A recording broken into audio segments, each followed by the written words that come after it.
తెలంగాణలో కాంగ్రెస్ ప్రభుత్వం కొలువుతీరి ముఖ్యమంత్రిగా రేవంత్ రెడ్డి ప్రమాణ స్వీకారం చేసిన నాటి నుంచి తెలంగాణ అభివృద్ధిపై ఫోకస్ పెట్టారు. అప్పటి నుంచి తెలంగాణ రాష్ట్ర శ్రేయస్సు కోసం పాలనలో సీఎం రేవంత్ తన మార్కు చూపిస్తున్నారు. ఈ నేపథ్యంలోనే మూసీ నది ప్రక్షాళనను వీలైనంత త్వరగా ప్రారంభించాలని ముఖ్యమంత్రి రేవంత్ రెడ్డి అధికారులను ఆదేశించారు. నగరంలోని చారిత్రక కట్టడాలను కలుపుతూ వెళ్లేలా మూసీ అభివృద్ధికి ప్రణాళిక చేయాలని తెలిపారు. అధికారులు పని విభజన చేసుకుని మూసీ పరివాహక అభివృద్ధికి చర్యలు వేగవంతం చేయాలని ముఖ్యమంత్రి రేవంత్ రెడ్డి తెలిపారు. నగరంలోని మూసీ నది అభివృద్ధి ప్రక్రియను వీలైనంత త్వరగా ప్రారంభించాలని ముఖ్యమంత్రి రేవంత్ రెడ్డి అధికారులను ఆదేశించారు. మూసీలో మురుగునీటిని ముందుగా శుద్ధి చేయాలని సీఎం సూచించారు. నగరంలోని చారిత్రక కట్టడాలను కలుపుతూ వెళ్లేలా మూసీ అభివృద్ధికి ప్రణాళిక చేయాలని తెలిపారు.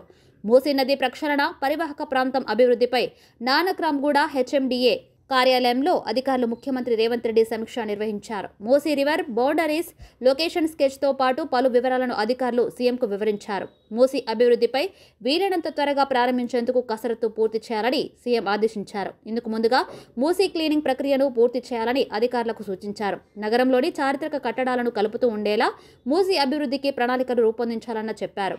అధికారులు పని విభజన చేసుకుని మూసీ పరివాహక అభివృద్ధికి చర్యలు వేగవంతం చేయాలని సీఎం రేవంత్ రెడ్డి తెలిపారు. సమీక్షలో హెచ్ఎండిఏ ఉన్నతాధికారులు దానికిషోర్, అమ్రపాలి తదితరులు పాల్గొన్నారు. లండన్ గురించి తెలిసిన ప్రతి ఒక్కరికి అక్కడి నగరంలో మధ్యలో నుంచి ప్రవహించి థేమ్స్ నది గుర్తుకు వస్తుంది.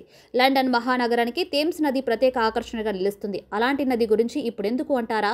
ముఖ్యమంత్రి రేవంత్ రెడ్డి హైదరాబాద్ నడి బొడ్డున ప్రవహిస్తున్న మూసీ నదికి కూడా ఇలా తీర్చిదిద్దాలని భావిస్తున్నారు. ఈ క్రమంలోనే మూసీ నది పునరుజ్జీవం, రివర్ ఫ్రంట్ ప్రాజెక్టు రూపకల్పనలో భాగంగా ఇతర దేశాల్లో అనుసరిస్తున్న అత్యుత్తమ విధానాలను తెలుసుకునేందుకు తెలంగాణ ముఖ్యమంత్రి రేవంత్ రెడ్డి లండన్లో పర్యటించారు. లండన్లోని థేమ్స్ నదిని సందర్శించారు. థేమ్స్ నది నిర్వహిస్తున్న తీరుడు, అక్కడి రివర్ ఫ్రంట్ ప్రాజెక్టు అభివృద్ధి చేసిన విధానాన్ని సీఎం రేవంత్ అడిగి తెలుసుకున్నారు. ముఖ్యమంత్రి రేవంత్ రెడ్డి అక్కడి థేమ్స్ రివర్ పాలక మండలి, పోర్ట్ ఆఫ్ లండన్ అథారిటీ అధికారులు, నిపుణులతో దాదాపు 3 గంటల పాటు చర్చలు జరిపారు.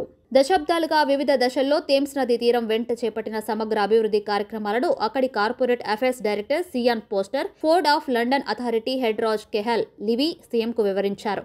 అందులో భాగంగా ఎదురైన సవాళ్లు, పరిష్కారాలు, ఖర్చైన నిధులు, భాగస్వామ్యమైన సంస్థలు అందంగా తీర్చిదిద్దేందుకు అనుసరించిన అత్యుత్తమ విధానాలన్నింటిపైన ఈ సందర్భంగా చర్చించారు. నదులు, సరస్సులు, సముద్ర తీరం వెంట ఉన్న నగరాలన్నీ చారిత్రాత్మకంగా అభివృద్ధి చెందాయి. హైదరాబాద్ సిటీకి అటువంటి ప్రత్యేకత ఉంది. అటు మూసీ నది వెంబడి, ఇటు హుస్సేన్ సాగర్ చుట్టూ ఉస్మాన్ సాగర్ లాంటి నదీ వ్యవస్థ కేంద్రంగా హైదరాబాద్ అభివృద్ధి చెందింది. పునరుజ్జీవ ప్రాజెక్టు ద్వారా తిరిగి మూసీకి పునర్వైభవం తీసుకువస్తే నదులు, సరస్సులతో హైదరాబాద్ మరింత శక్తివంతంగా తయారవుతుందని ముఖ్యమంత్రి వివరించారు. తన విజన్ 2050కు అనుగుణంగా ఈ ప్రాజెక్టును చేపట్టేందుకు ముఖ్యమంత్రి రేవంత్ రెడ్డి లండన్ అధికారులు సానుకూలతతో చర్చలు జరిపారు. నది ఒడ్డున అభివృద్ధి కార్యక్రమాలతో పాటు నది సంరక్షణకు అత్యున్నత ప్రాధాన్యతనిచ్చినట్లు అక్కడి అధికారులు వివరించారు. నదీ జలాలను సుస్థిరంగా ఉంచడం, ఎంచుకున్న ప్రాజెక్టు ద్వారా స్థానికులకు ఎక్కువ ప్రయోజనం ఉండే రెవెన్యూ మోడల్ను ఎంచుకోవాలని చెప్పారు. ఈ ప్రాజెక్టును మరింత అత్యుత్తమంగా తీర్చిదిద్దే కొత్త విధానాలు ఎప్పటికప్పుడు గమనించడంతో పాటు ప్రాజెక్టు నిర్వహణపై నిరంతరం దృష్టి పెట్టాలన్నారు. హైదరాబాద్లో మూసీ నదికి పునరుజ్జీవం పోసేందుకు అన్ని ప్రయత్నాలకు తమ మద్దతు ఉంటుందని పోర్ట్ ఆఫ్ లండన్ అథారిటీ హామీ ఇచ్చింది. ఇదే సందర్భంగా ప్రాజెక్టుకు సంబంధించిన అవుట్లైన్, వివిధ సంస్థల భాగస్వామ్యంపైన చర్చించారు. ఈ ప్రాజెక్టుకు నిర్దిష్టమైన సహకారం అందించేందుకు భవిష్యత్తులో మరిన్ని చర్చలు జరపాలని ఇరు పక్షాల మధ్య అంగీకారం కుదిరింది.